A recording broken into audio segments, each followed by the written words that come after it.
राज्याच्या महिला व बालविकास मंत्री अदिती तटकरे यांच्या खासगी सचिवावर महिला अधिकाऱ्यांशी कथित अश्लील भाषेत संवाद साधणे आणि बदल्यांचे रॅकेट चालवल्याचे गंभीर आरोप करण्यात आले. या आरोपामुळे मंत्रालयीन वर्तुळात खळबळ उडाली असून मंत्री अदिती तटकरे यांच्याही भूमिकेबाबत प्रश्न उपस्थित होत आहेत. राष्ट्रवादी काँग्रेस पक्ष शरद पवार गटाच्या महिला प्रदेशाध्यक्षा रोहिणी खडसे यांनी पत्रकार परिषद घेण्याऐवजी सोशल मीडियावर एक व्हिडिओ प्रसिद्ध करत या प्रकरणाकडे लक्ष वेधले. या व्हिडिओमध्ये त्यांनी संबंधित खासगी सचिवाविरुद्ध गंभीर आरोप करत महिला अधिकाऱ्यांच्या सन्मानाचा प्रश्न उपस्थित केलाय.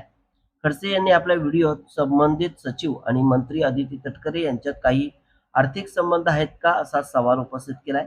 तसेच बदल्यांमध्ये कथित गैरव्यवहार होत असल्याचा आरोप करत या संपूर्ण प्रकरणाची निष्पक्ष आणि उच्चस्तरीय चौकशी करण्याची मागणी त्यांनी केली. या आरोपामुळे महिला व बालविकास विभागासह मंत्रालयातील प्रशासकीय कामकाजाबाबतही प्रश्नचिन्ह निर्माण झाले. दरम्यान संबंधित आरोपांबाबत मंत्री अदिती तटकरे किंवा त्यांच्या कार्यालयाकडून अधिकृत प्रतिक्रिया समोर आलेली नसून चौकशीनंतरच वस्तुस्थिती स्पष्ट होणार आहे. या प्रकरणामुळे राज्याच्या राजकीय आणि प्रशासकीय वर्तुळात चर्चेंना उधाण आले असून पुढील घडामोडींवर सर्वांचे लक्ष लागले. महिला व बाल विकास मंत्री असलेल्या अदिती तटकरे यांचे खासगी सचिव असलेले राजेश गायकवाड यांच्या संदर्भामध्ये अनेक लेखी तक्रारी ह्या मुख्यमंत्री महोदयांकडे गेल्या 2 वर्ष झाले प्राप्त आहेत. पण एवढं झाल्यानंतर देखील त्यांच्यावर कुठलीही कारवाई आतापर्यंत करण्यात आलेली नाही. ह्या राजेश गायकवाडांवरती याच विभागामधल्या महिला अधिकाऱ्यांनी त्यांना अश्लील भाषेमध्ये शिवीगाळ करण्यातल्या, त्याचबरोबर गैरवर्तणूक करण्यातल्या तक्रारी केलेल्या आहेत.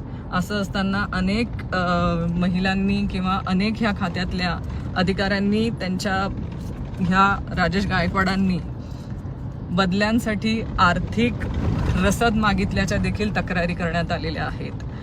एवढं असताना देखील ह्या राजेश गायकवाडांना एवढा वरदहस्त का, ह्यांची आत्तापर्यंत बदली का करण्यात आलेली नाहीये त्या खात्यातून, त्यांना कुणाचं पाठबळ आहे, अदिती तटकरे आणि ह्या राजेश गायकवाडांचे काही आर्थिक लागेबंदे आहेत